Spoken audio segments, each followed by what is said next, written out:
Volta a chover forte em Porto Alegre e aulas são suspensas novamente. E você vai ver também. Nosso repórter mostra o estrago nas ruas de Canoas, uma das cidades mais afetadas pelos temporais. Aqui na rua, atrás de mim, vocês conseguem ver muito entulho. Isso aqui são os móveis, estofados, eletrodomésticos retirados das casas. TRE do Rio de Janeiro retoma julgamento que pode caçar o governador, o vice-governador e o presidente da Assembleia Legislativa. No quadro de Direito do Consumidor, nós vamos falar dos problemas de quem comprou passagem aérea para Porto Alegre. A gente ainda não recebeu esse dinheiro desde então, a gente está meio perdido em relação às informações, já tentei entrar em contato via chat da Azul, via telefone, e a gente não teve muita informação. E ainda, brasileiro tropeça e cai na linha de chegada, mas ganha a prova no Mundial Paralímpico de Atletismo. E tudo isso você confere a partir de agora no Jornal das 18h30.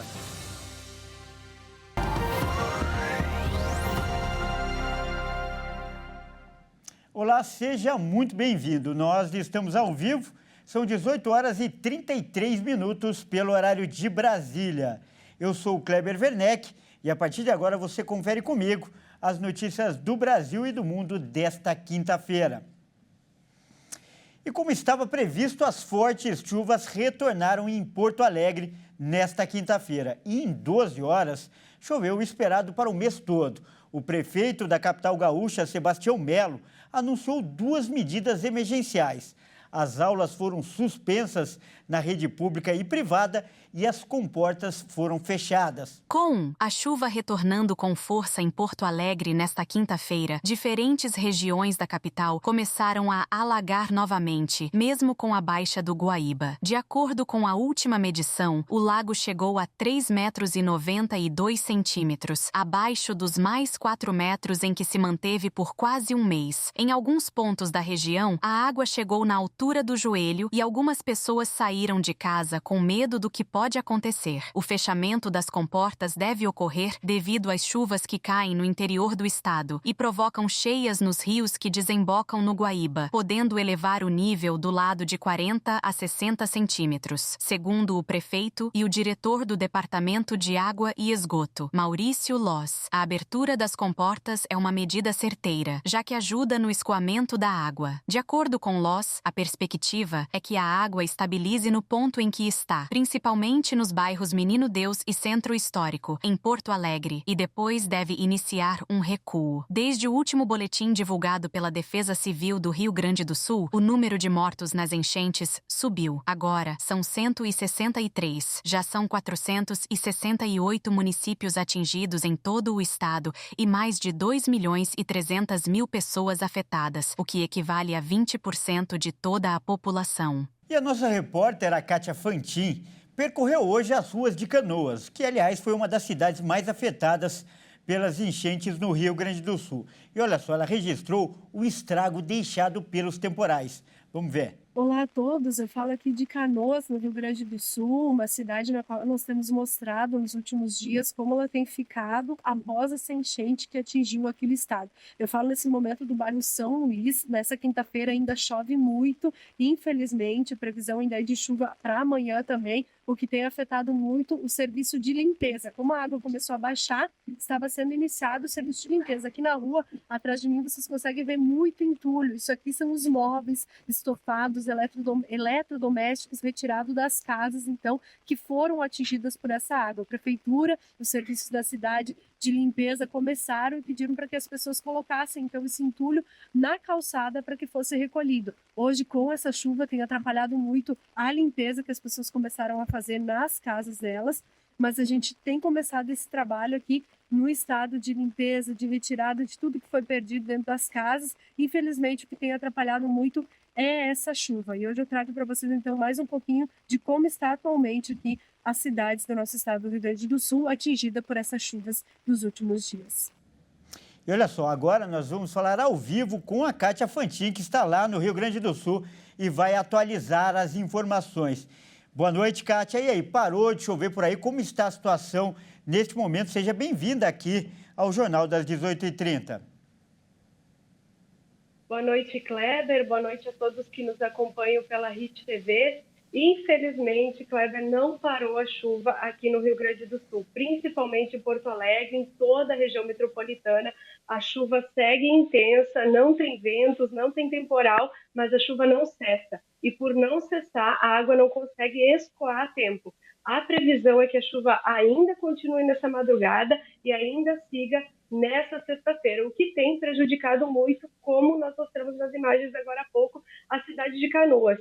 A cidade de Canoas e toda a região metropolitana iniciou, desde ontem, que estava um dia de sol, bonito, todo o trabalho de limpeza. Então, as pessoas começaram a tirar aquela lama pesada de dentro das casas, mas, infelizmente, com a chuva que não cessou, até reforçando que um dado, em 12 horas choveu esperado para o mês todo aqui em Porto Alegre. Maio já é o mês mais chuvoso desde 1916. Então, essa chuva que não cessa não tem dado um tempo nem para as pessoas conseguirem limpar as suas casas e retornar para os seus lares. Ali, por exemplo, as pessoas começaram a jogar fora os estofados, os eletrodomésticos, com a esperança de passar uma água dentro das suas casas e tentar voltar, mas infelizmente com a chuva no nível que está subindo agora centímetros novamente, as pessoas estão tendo que retroceder um pouquinho. Então hoje, nesta tarde, o governo do estado, o prefeito Sebastião Mello aqui de Porto Alegre, pediu para que os abrigos permanecessem com o seu trabalho, permanecessem abertos,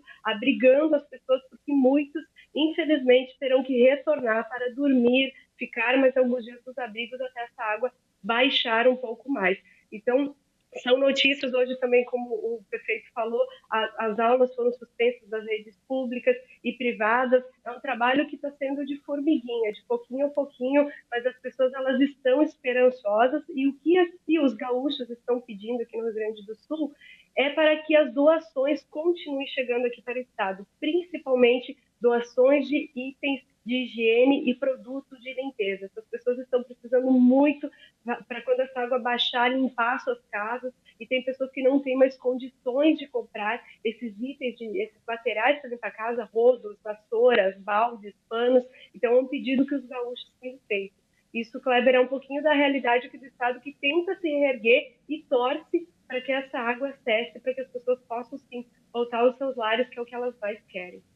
Tá certo, Kátia, muito obrigado pela sua participação e todo o país está solidário com a situação do Rio Grande do Sul. Grande abraço. E olha só, eu mudo de assunto agora para falar que neste momento está acontecendo o julgamento de 2 pedidos de cassação do governador do Rio de Janeiro, Cláudio Castro. Vamos ver agora, então, imagens ao vivo da sessão que ocorre no Tribunal Regional Eleitoral do Rio de Janeiro. Além de Castro, mais 12 réus estão sendo julgados. Entre eles estão também o vice-governador Tiago Pampolha e o presidente da Assembleia Legislativa do Rio, Rodrigo Bacelar. Os investigados são acusados de desviar recursos de instituições de ensino do Estado para candidaturas. A primeira sessão do julgamento, realizada na última sexta-feira, foi interrompida por um pedido de vista do magistrado Marcelo Granado. E até o momento, o placar é de 2-2. E ainda faltam os votos de 3 magistrados. Pois é, mas quem vai assumir o governo do estado do Rio de Janeiro se o governador, o vice-governador e também o presidente da Assembleia Legislativa forem cassados e ao mesmo tempo? Quem traz essa resposta agora é o repórter Anderson Nascimento. Um fato inédito na política do estado do Rio de Janeiro pode acontecer.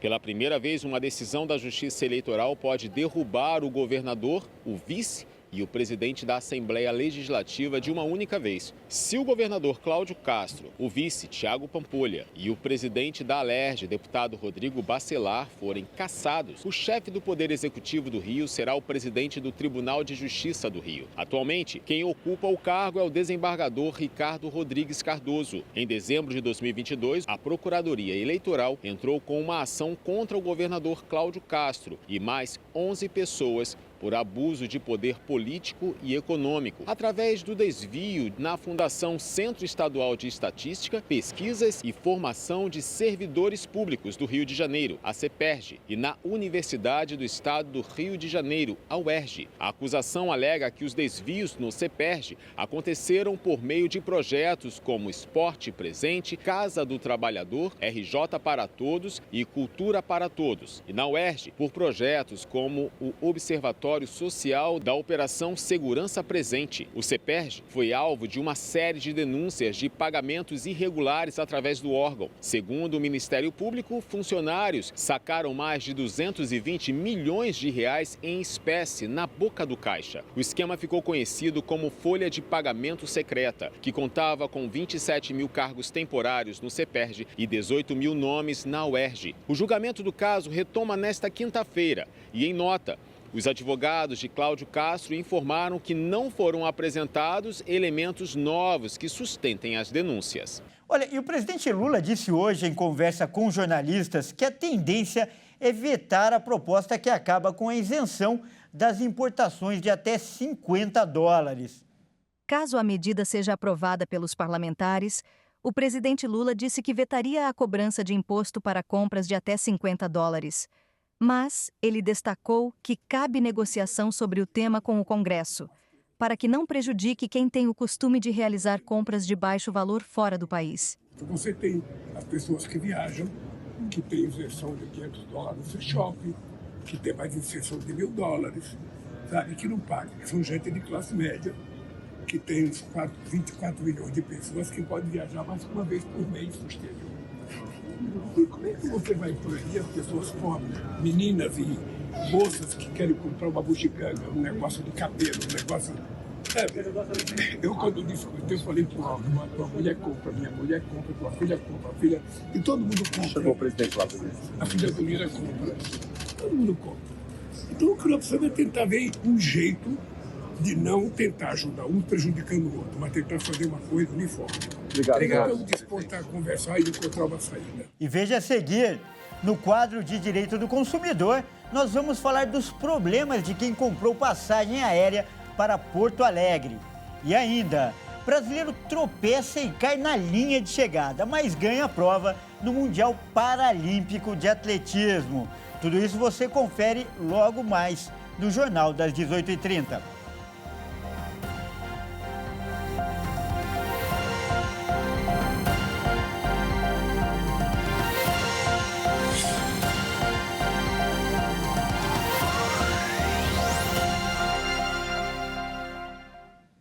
Mais uma vez, seja muito bem-vindo. Nós estamos de volta e ao vivo. São 18h47 pelo horário de Brasília. E o ministro de Portos e Aeroportos, Silvio Costa Filho, afirmou que o governo federal estuda ampliar a capacidade dos aeroportos do interior do Rio Grande do Sul. O projeto faz parte do plano para a reconstrução do estado e também tem como objetivo oferecer alternativas para o aeroporto de Porto Alegre, que, aliás, está fechado por tempo indeterminado. A declaração do ministro foi dada em entrevista à Rádio Gaúcha. Silvio Costa Filho afirmou que a ampliação dos aeroportos do interior do Rio Grande do Sul tem o objetivo de diversificar a malha aérea do estado e, assim, ajudar a desafogar o movimento no aeroporto Salgado Filho, em Porto Alegre. O local foi interditado por tempo indeterminado pela ANAC, a Agência Nacional de Aviação Civil. O ministro afirmou que esse plano é para curto prazo. O Rio Grande do Sul tem 15 aeroportos regionais. Alguns são administrados pela Infraero, outros pelos próprios municípios. O governo do estado tem a intenção de privatizar o serviço. Os aeroportos de Santo Ângelo, Uruguaiana, Gramado e Pelotas são os primeiros alvos do plano. E quinta-feira é dia do quadro Direito do Consumidor, aqui no Jornal das 18h30.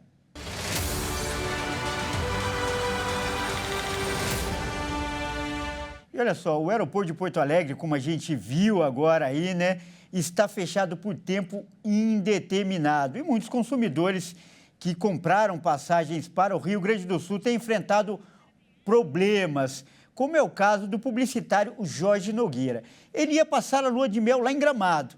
Vamos ouvir a história dele. A gente estava bem ansioso para a nossa viagem, que seria dia 5 de maio, mas a gente começou a acompanhar as notícias de chuvas e inundações já no dia 2, né, na quinta-feira. No dia 3, pela parte da manhã, a gente já decidiu cancelar essa viagem.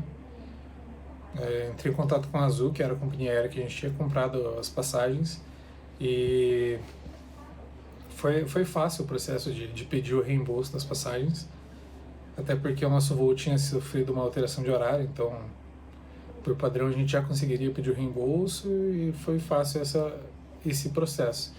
A gente ainda não recebeu esse dinheiro desde então, a gente está meio perdido em relação às informações, já tentei entrar em contato via chat da Azul, via telefone, e a gente não teve muita informação.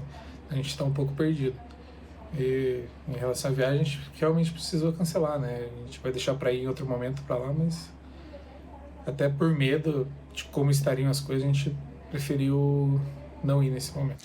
E agora nós vamos conversar com o Dr. Leonardo Girundi, que vai comentar também esse assunto. Boa noite, doutor. É sempre um grande prazer recebê-lo aqui no Jornal das 18h30. Prazer todo meu, Kleber. Boa noite a todo mundo que está nos vendo aí na sua casa. Assunto, mais uma vez, bom e atende aí, com certeza, a coletividade. E, doutor, qual o direito do consumidor nessa situação? Já que o alagamento no aeroporto não é culpa também da companhia aérea.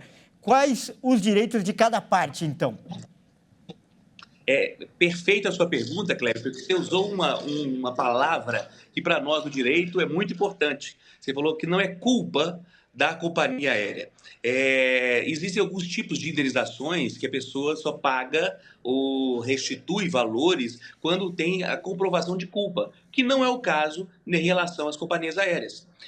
Nós temos o que nós chamamos de responsabilidade objetiva, que está descrito no artigo 14 do Código de Defesa do Consumidor, que abrange exatamente as companhias aéreas. Então, as companhias aéreas são responsáveis pelo serviço e por essas alterações climáticas e situações climáticas que acontecem sempre, não na gravidade, na extensão que nós temos visto lá no Rio Grande do Sul, mas acontece semanalmente problemas de não ter teto e não conseguir voar, problemas de chuva. Então, é normal e cabe à companhia aérea dar completa assistência em relação a isso. Mesmo não tendo culpa, ela é responsável e deve arcar com as consequências. Muito importante isso que você acabou de falar. Então, cumprindo o nosso papel aqui, qual é a recomendação nesses casos? Como o consumidor, como esse que a gente viu agora, deve proceder?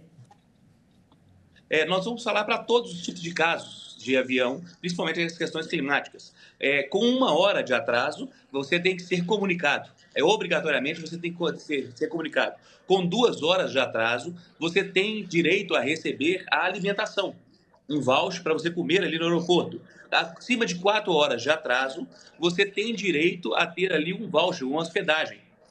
Então, inclusive, o traslado até o hotel e o retorno até ao aeroporto para fazer o voo. Okay? Se o voo é impossível de ser relocado, o que deve ser feito é o que aconteceu com o nosso telespectador aí, ser reembolsado do valor gasto. Lembrando, apesar da companhia não ter como fazer o serviço, ela também não tem o custo completo da operação, porque ela não gasta combustível, ela não tem a aeronave não está voando, então por isso que ela tem que devolver o dinheiro devidamente corrigido. E em alguns casos é possível, inclusive, indenizações por danos morais. Cada caso é um caso. E nesse aspecto específico do Rio Grande do Sul, como a extensão foi muito grande, com certeza os danos morais são reduzidos. Tá certo, então, nós acabamos de conversar com o doutor Leonardo Girundi, ele que é especialista em defesa do consumidor e toda quinta-feira está aqui no nosso jornal para ajudar você aí que está com algum problema com produtos ou serviços. Você, aliás, que nos assiste, pode mandar uma mensagem pelo WhatsApp. O número é DDD 11 99224 7760. Mais uma vez, doutor, muito obrigado pela sua participação. Sempre uma alegria e um privilégio estar aqui dividindo a bancada ao seu lado. Grande abraço. Bom, e agora, né, é hora de falar de esportes aqui no Jornal das 18h30. Lembrando que faltam aí 64 dias para os Jogos de Paris 2024. Vamos falar, então, mais sobre os Jogos.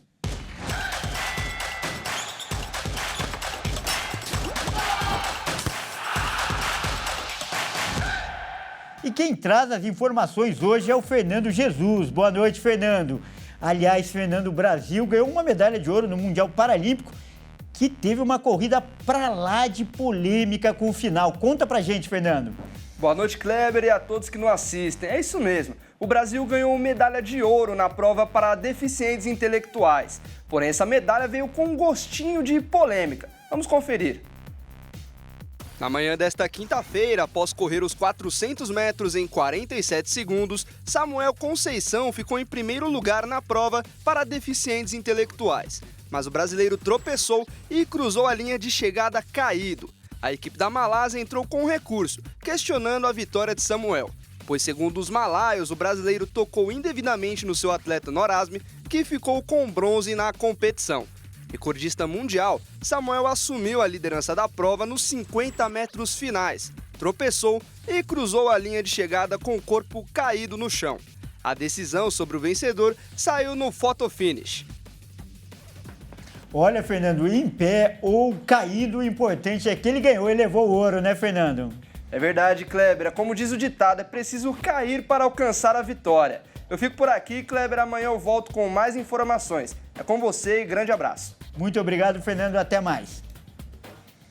Bom, é isso aí. O Jornal das 18h30 fica por aqui. Eu agradeço demais pela sua companhia e convido você agora para acompanhar o SOS da Fé.